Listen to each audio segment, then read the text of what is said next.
Sir, good morning. This is Cadet in Control.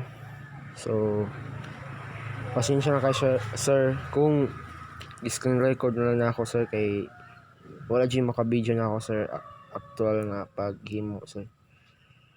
Kay namoto siya sir, usapa ako na pong usaron dili sa amo sir. Ako kahol man cellphone. Moto siya sir. So, muni akong video tanan akong drawing sir from Port of Davao going to Cebu.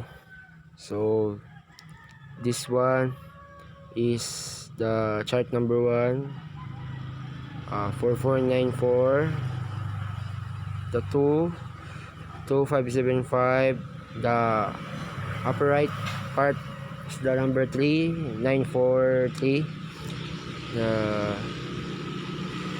chart number 4, this one, the 3810, chart number 5, 4475, chart number 6, 4474, and the last one, chart number 7, 4473. So that's all sir. Thank you and God bless. Pasensya na kayo sir kung screen record na lang. Thank you.